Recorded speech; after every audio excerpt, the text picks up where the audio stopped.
IVM. If we look at what plays on MUBI and the kind of films we've been presenting on MUBI, especially in the last 2-3 years, there's a lot of synchronicity, in what a user is liking in India and also what a user is liking in Brazil, Argentina, Spain. There is, of course, the degree varies more or less. So if we're doing a global focus on Wong Kar-wai, just to because that was also a recent one, or a Kiarostami, we see appreciation from across the world.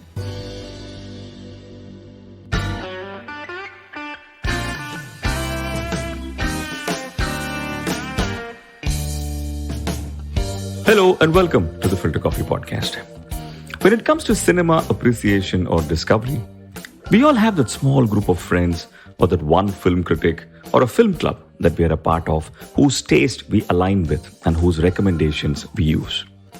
In the last 2 years, MUBI has sort of become all of this for me.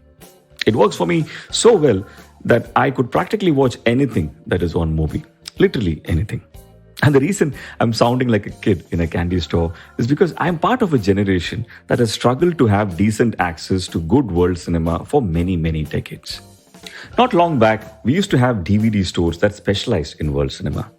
I remember there used to be a library called Cinema Paradiso in Chennai where one could find films arranged by directors. It was a fantastic experience, but short-lived after the government changed regulations that killed lending libraries in India. The era of torrents, as we all know, was largely frustrating, but with intermittent joys. So you can understand why I'm so kicked about being able to just open an app like MUBI on TV and start watching films by Karwai or Truffaut or Kiarostami. My guest today, Svetlana Naudiyal, leads programming for Asia for MUBI, and she's someone who really knows her cinema well after her stints at NFDC, Drishyam Films and Mami. I spoke to Svetlana about how audiences behave on the platform, how MUBI is able to keep its content refreshed, and what happens behind the scenes as they bring in the best of award-winning cinema to our living rooms. Stay with us. We'll be right back on the Filter Koffee Podcast.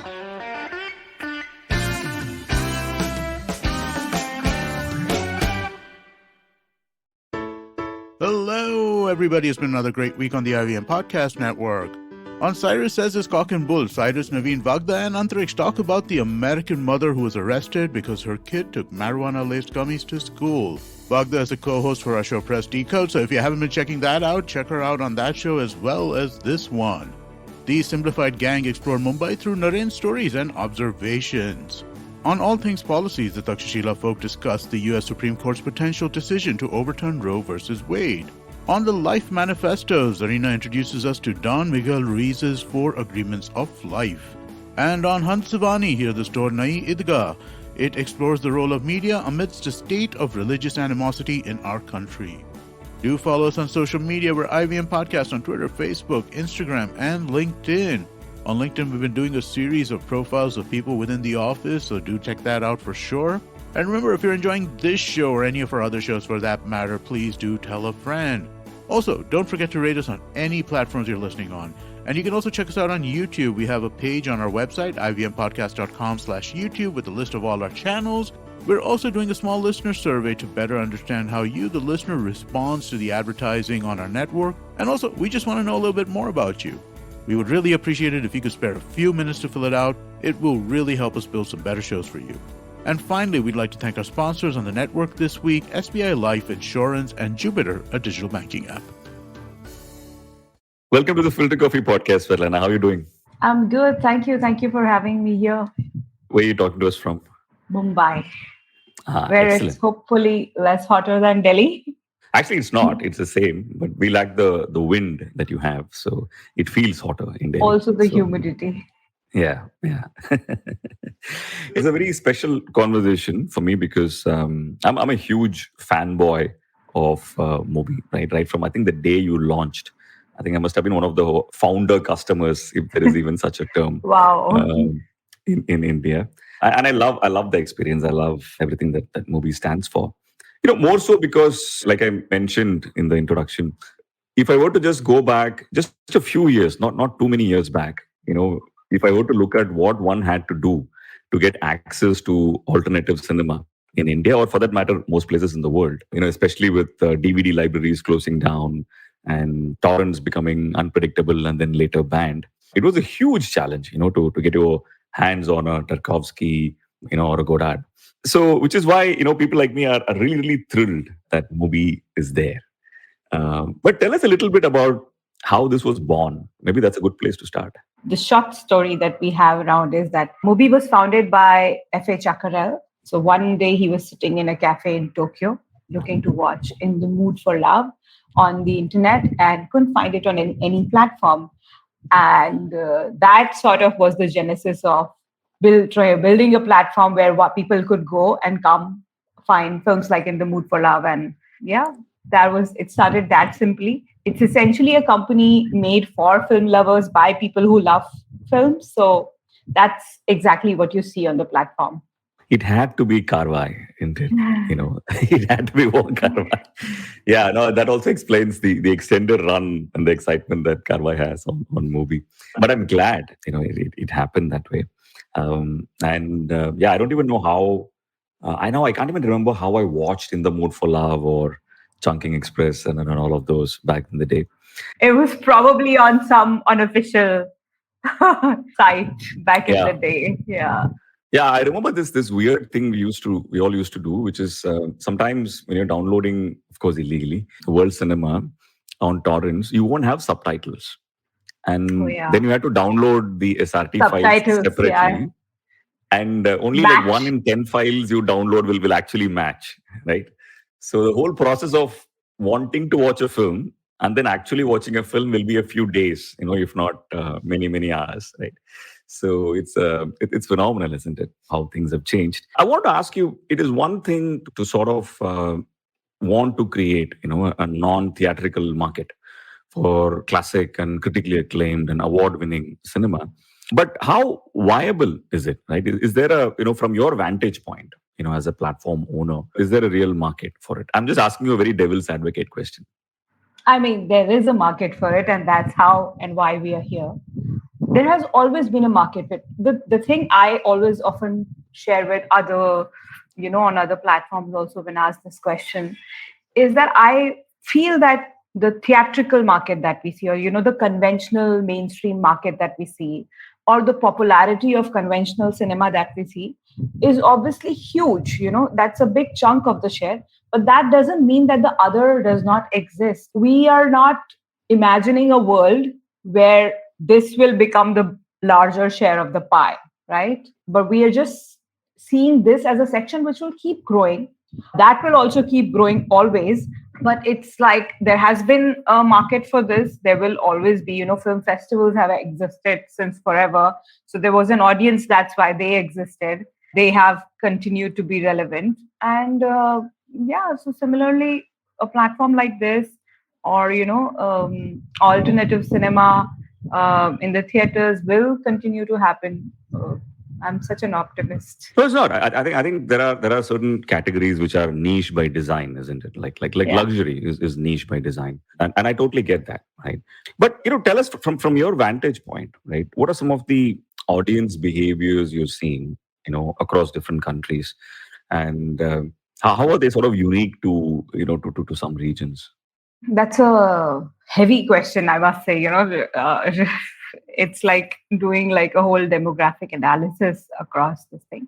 If we look at what plays on MUBI and, the kind of films we've been presenting on MUBI, especially in the last 2-3 years, there's a lot of synchronicity, in what a user is liking in India and also what a user is liking in Brazil, Argentina, Spain. There is, of course, the degree varies more or less. So if we're doing a global focus on Wong Kar-wai, just to, because that was also a recent one, or a Kiarostami, we see appreciation from across the world. Now, of course, few things, an Indian indie will obviously do better in India. Something which is from LATAM will obviously sort of tends to do better in that region because probably those independent filmmakers, they have their own sort of base. Language is a huge thing. As much as our audience, we see that, MUBI audience is an audience used to watching subtitles. But at the end of the day, people are also, there is something about the familiarity of language or, what they see on screen, which makes certain films do well in their home regions, I'd say. But if you just speak globally in terms of what's working for, what's been working for us, it's all that movie stands for, and that's why we're able to do what we do, because people, when there is a new film off the festival straight onto movie, people are just like waiting for that to happen. So it is interesting that you said there are some similarities, and in some places, of course, the local creators' films are more popular. Tell us a little bit about what is the greatest common denominator. What are some of the larger similarities you're seeing across regions? I feel increasingly, young adults are sort of becoming the greatest common denominator, as I guess you see for the mainstream space as well. We had a film last year, Shiva Baby, amazing debutant filmmaker Emma Seligman, Yeah. and I'm guessing you've seen the film. Of course, yeah. That's been like the one of the most loved films across the world for us. So, and it's interesting to see how someone in India and who's not necessarily familiar with that culture, because the film has a very specific cultural setting, is connecting to it the same way as someone in US is, or someone in Malaysia is connecting to the film in the same way as someone in Turkey is. And that's increasingly what we see, sort of the trend. A lot of edgy, if I may say so. I feel, and this is more of a personal opinion than this thing, that I see a lot more inclination towards edgy cinema as opposed to the slow burn mood pieces increasingly. I am guessing our attention spans are decreasing, across the world, not just for film, but for everything else. And that sort of reflects onto, what people watch. So, like, for instance, we have a global focus on short films called Brief Encounters. And then we have one in India, which is similar to Brief Encounters, but only focusing on short films made from Indian filmmakers in India, called Short Waves. And both these segments, they do so well across the world. I would say even the more, difficult to sort of relate to or less accessible cinema, what we often call, finds viewership because it's on the shorter format, and it has something to say for, where just like our consumption behavior is going globally for everybody, whether they're a movie watcher or not. People have, their attention span is reducing. There are Indian short films, in fact, all the Indian short films that we have on the platform, people across the world, and especially in India, are just, they're really following them. The viewership that we see for the short form content is really impressive, as is what we see for anything which is fresh off the festivals. So, a film, and I think it also is similar to how it back in the day, when like a festival was there in India, and all we'd be waiting for is the Cannes winner of that year or the Berlin winner of that year, or, the fresh titles from the festivals of that year to come to the festival in our region where we could get to see them. And it's a very similar thing that we see for the platform as well, that anything which is fresh off the festivals, be it an Indian film, be it world cinema title, they're really appreciated. It's also interesting to see that how it's not just how what we were growing up with here in India, that, waiting for the film festival film to reach us through a local festival. It's the same thing across the world, where people don't have access to the festivals, and where people historically didn't have access to the film festival films and had to wait for either the Blu-rays, DVDs, or their local festivals to show that cinema. No, that part is absolutely amazing. I think it was just earlier this week I was reading that how MUBI in multiple countries have picked up releases ahead of the Cannes premiere, right? Like I think Lias, The Five Devils, and A Decision to Leave. All of these are films which are well anticipated in the festival circuits, and I can see MUBI now becoming a powerful player. They're picking up titles even before they're premiered there. But what you said about short films really intrigued me, because I was going back to the mid 2000s, when I was an independent short filmmaker, and at that point, if you're making a short film, it is close to a suicide, right? You're spending $5,000, $10,000 making, a film, knowing fully well that there is no viable market for it, right? And back in the day, you couldn't put it on YouTube or any online channel because you'll be disqualified from festivals. And the only exit one could look at is maybe it could become part of a larger DVD, on one of the DVD stores, right? That Yeah. used to be like the only exit for you as a short filmmaker, or one of the Yeah. local TV channels will Clubbed with a yeah, feature. yeah, something like that. But I'm happy to hear that that has changed, right? So today, is that as a filmmaker, are you creating a viable market economically for short filmmakers? Is that the right way to put it as a model?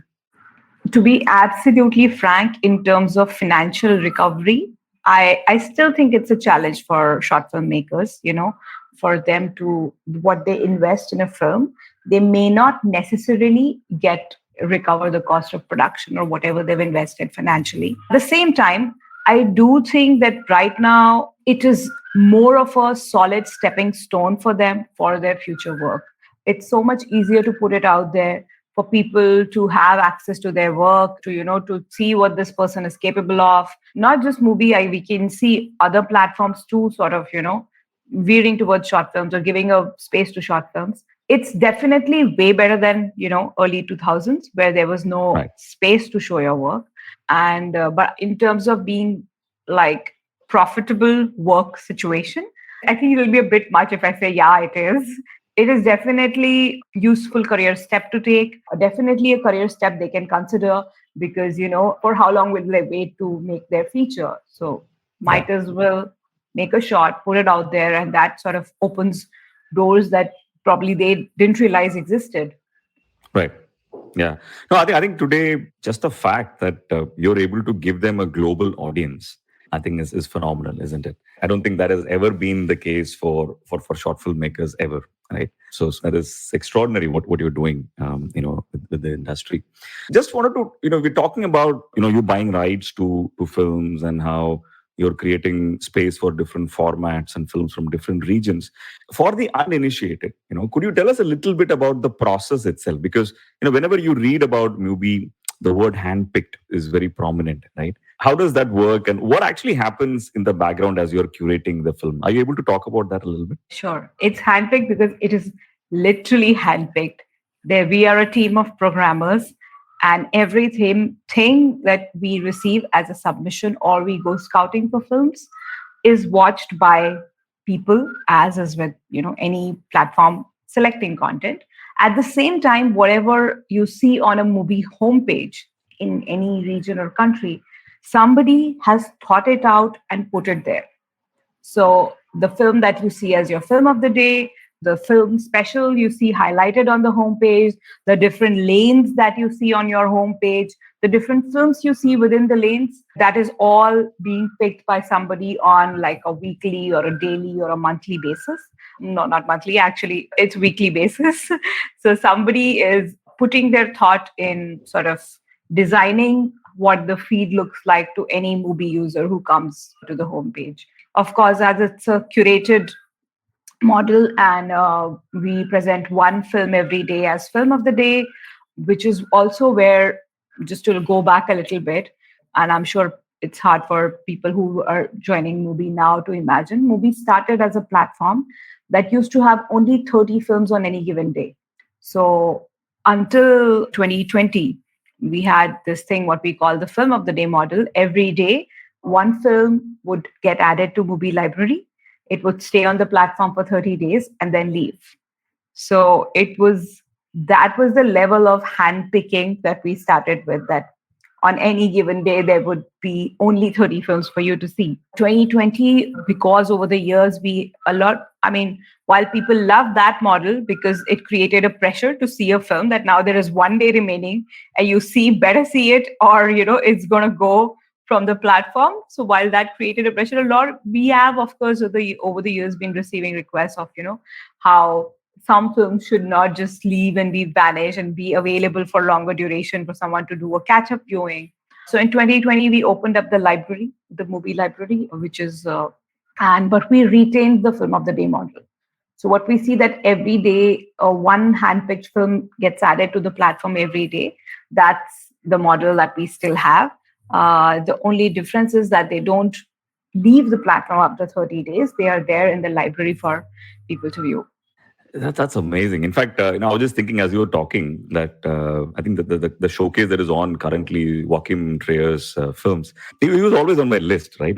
But I never really watched a reprise or any of those up until last week, right? So this highlighting actually and this celebration of a filmmaker actually makes you discover newer films. Otherwise, you tend to go back to what your original tastes are, right? That way, I feel MUBI is more a taste creator than just someone who caters to different palettes. We are trying. We are trying. You're doing a fantastic job of that. But I wanted to check, since we're talking about taste is a very subjective thing, right? My worldview on cinema is very different from yours, which I'm sure is very different from others who are helping with the programming. How do you sort of gauge what will work and not work? And do things like awards actually help you create that sort of a barometer? Of course, a film traveling to a film festival, it having a great festival run or it winning some award at a festival is, of course, a great plus for us to, look at when considering a film. Having said that, there are some films on, at least on MUBI India, which did not really have a great festival run. They maybe went to one or two festivals, but we felt that this film was a MUBI film, what we call essentially between ourselves, and that it was something that a MUBI audience would find interesting. When we are also picking films, or what you asked in the beginning, that of course it's a curated model, and we are all sort of working within the framework of certain programming guidelines that we keep in mind. It's also a celebration of cinema. At the end of the day, I cannot put my foot down and say that you will never see a mainstream film on MUBI. It's a little unlikely, a mainstream Indian film. But at the same time, if we're always focusing on contextualizing cinema and looking at films from the lens of as a cultural landmarks often. So from that point of view, we could be doing a Manmohan Desai spotlight for that matter, and you could see those kind of films on MUBI. So that's something we won't say that is completely not. But having said that, on a day-to-day basis, yes, there is a certain thing like a MUBI film, and which is a very broad term in itself. So like you said, your taste is different from mine. Even within the programming team, of course, all of us have a little variations of our tastes, but the larger goal is always what the platform stands for, representing a certain kind of artistic voice, a certain kind of films, and that's what we always keep in mind while picking films for MUBI. I love that unpredictability, right? Like, for example, when I look at other streaming platforms, popular streaming platforms, the page and the selections become stale after a point, right? If I were to, on a weekly basis, look at what new has been added or what is there to be seen or what the discovery engine is suggesting to me, they don't really change that often, right? And what I love about MUBI is the fact that I don't know how this will look next week, right? And what I will get to sort of discover next week. I like that unpredictability about it. For you, is there enough reason to believe that that's how the market sort of works? Because you mentioned the homepage of MUBI in the earlier question. Yeah. Is this by design? Do you feel your audience sort of prefer this sort of a dynamic approach? I'm guessing it does because it works for us. Also, it's also about what you want to put out there. When you're already working in a space which is so different, you're handling a certain kind of cinema which is quite different from what other platforms offer, which is which has a niche audience. So I feel there's a lot of room for us to be I won't say experimental, but to do our own thing. That's you don't come to MUBI seeking platform AI suggestions. You come to MUBI because you're a certain kind of film watcher, and at MUBI you become more of that kind of film watcher, if I may say so. And yes, the weekly changes that we plan, for the platform, and what people will see on the homepage, it varies from territory to territory. So wherever territories where we have local operations, there are programming personnel who are responsible for that region. And they decide that, all of us decide that basis, what we want to push, in terms from our end. If there is a certain filmmaker or certain films that we've recently signed, a certain spotlight group that we feel is very well timed right now to push. So what's pushing something that we do from our end. And second is something that we see that what people are enjoying. So in the recent, weeks, we sort of try to keep track of what people are watching. We try to keep track of if there is any local sort of themes which are relevant locally that can be addressed through what we push on the on the homepage. So we don't really align with festivals and do very festivals in the sense Holi, Diwali or Eid or anything like that kind of festival centric programming. But we do sort of try to keep in mind once in a while that if there is this particular season going on, then maybe we can program some films around that. Or, if we have existing films around that, maybe we can push them onto the homepage. So that's sort of more or less, it's a little bit from what we think the user is already watching, and a little bit from what we want to push onto the user in terms of, here, watch this. We are excited about it. Fingers crossed, you will also be excited about it. Right. No, I absolutely love the sentence you said, which is you become more of that kind of a filmmaker the more you watch MUBI, right? And that gets me also to think that I think when it comes to cinema, I think human discretion and a human handpicked taste trumps AI any day, right? And I think AI has this thing of because I watch something, it misunderstands my tastes, right? Or other over indexes a part of my palette. What's your take on AI versus human cinema? I love technology, so I'm not completely against AI at all, to be honest. It has its own pluses in a very odd way, because sometimes if I go to a platform where something is suggested by AI that you want to sort of relax and watch something lighter, and then that you're there and the platform says you watch this really funny and light stuff, and here is other funny and light stuff, and that's the only time I've found it like, yeah, okay, fine, great. I didn't have to, go hunting for other lighter films or anything, but not that there is a time to watch a lot, but I see why it's useful, I see why it's useful.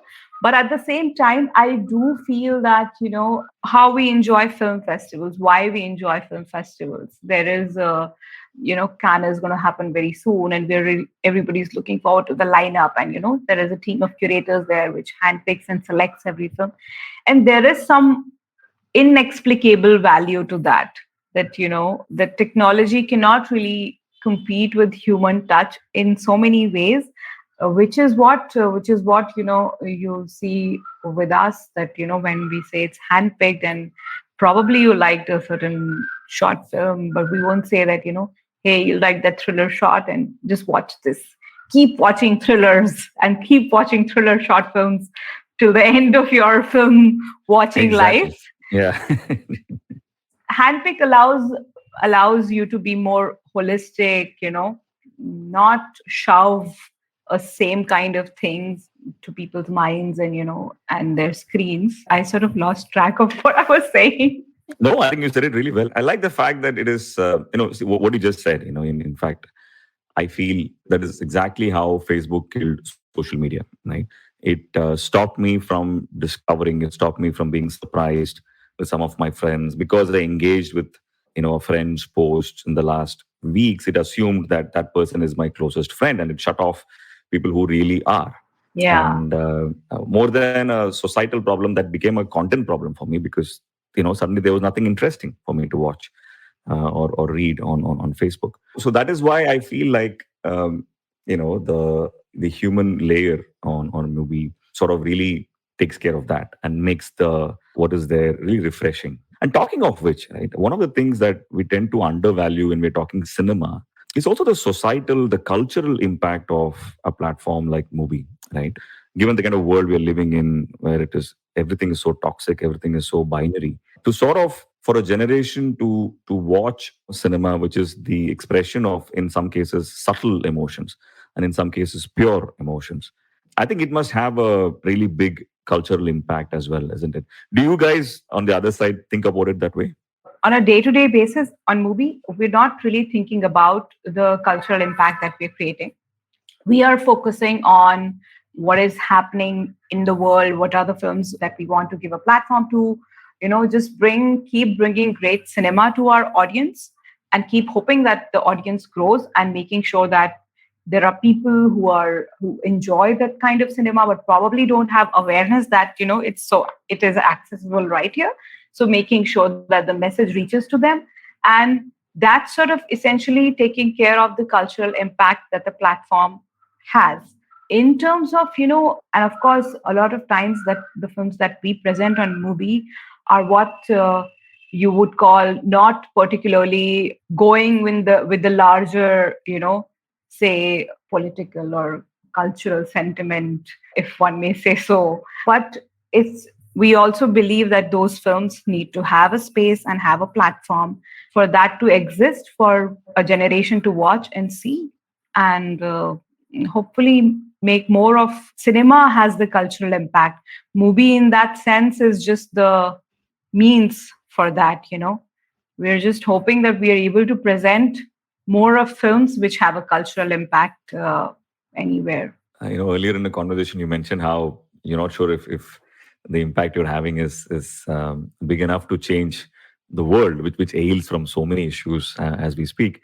That actually reminds me of a poem by one of my favorite poets, who's Subramaniam Bharati. I'm translating badly here, but the poem goes something like, I found this little spark of fire, and I took it with me and I placed it in the middle of a space in a tree.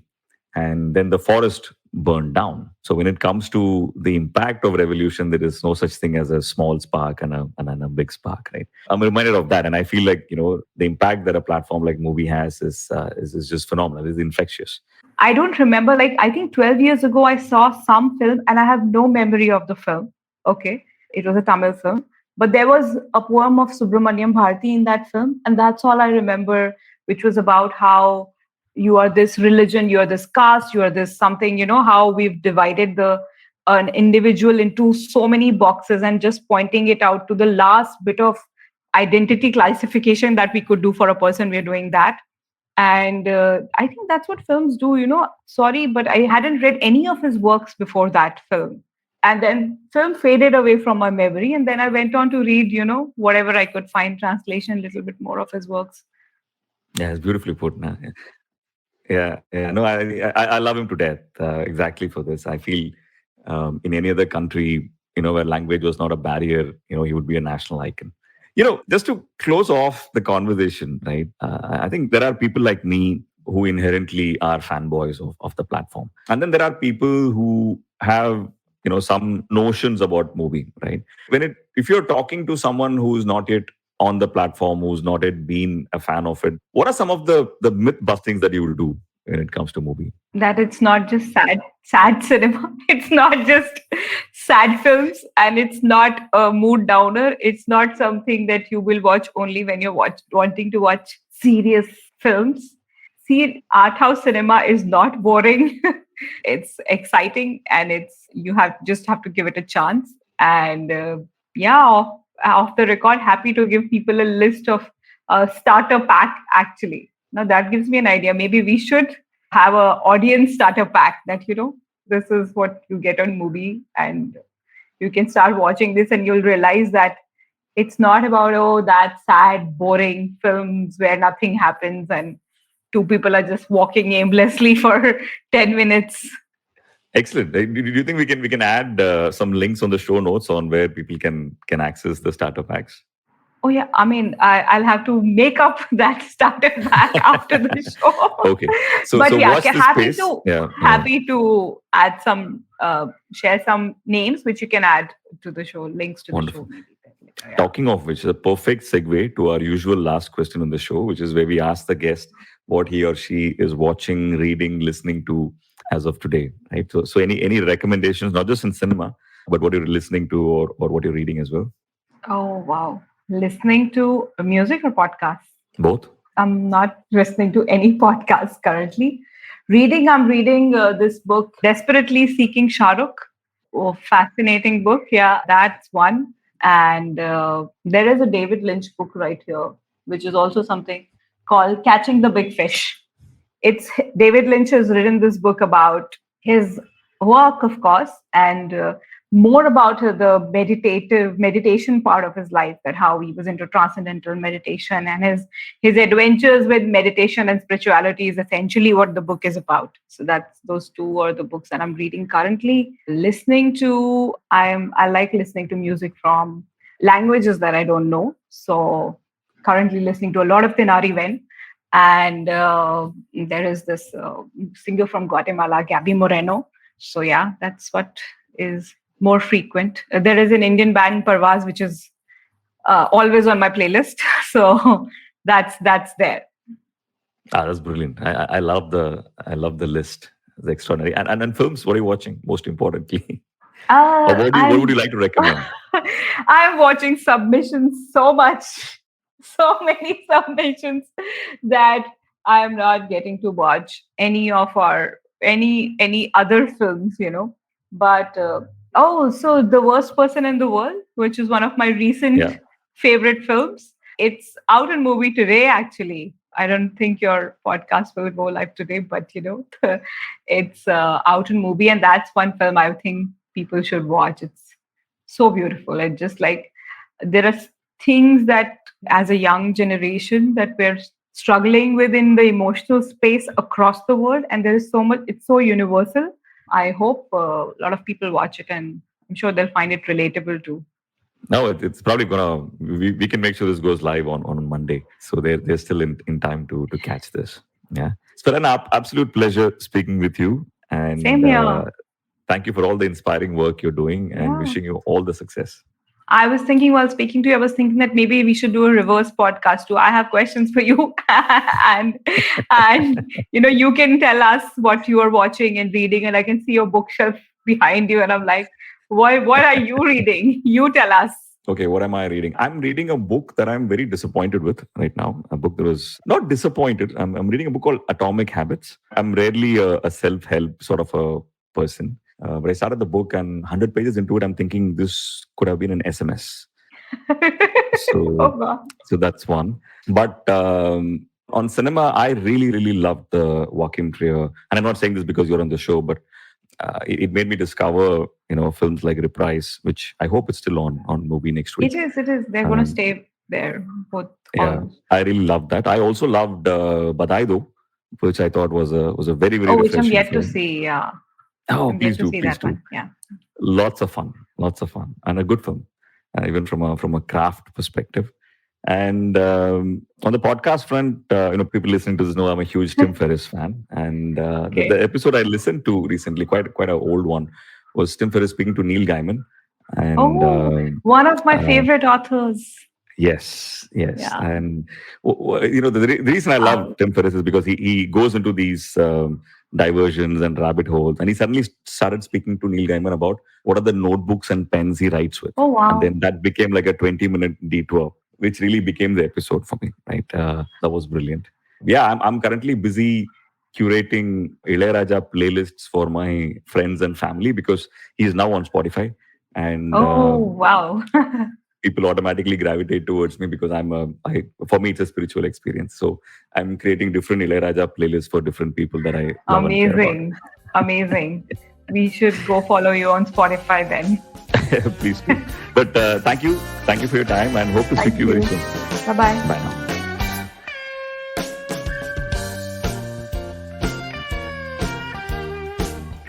If you like this podcast, don't forget to check out other interesting podcasts on the IVM network. You can listen to us on the IVM Podcast app or ivmpodcasts.com. You can also follow us on our social media.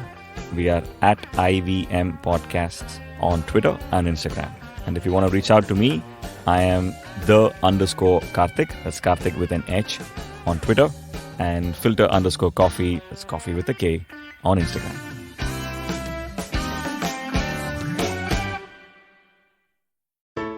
There's a quick survey to fill out on ivmpodcast.com/survey. It lets us know a little bit more about who's listening to us. And you know what? We're going to do a few prizes. So, we'll do a random drawing of maybe 10 people and we'll send you all some swag.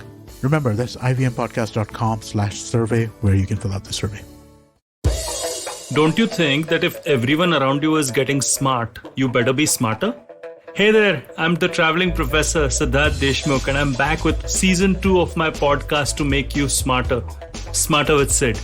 What's this season's focus about? Well, it's about 10-minute nuggets that will make you stand out at work. It's time to go from smart to smarter. Tune in every Tuesday and Thursday and become smarter with Sid.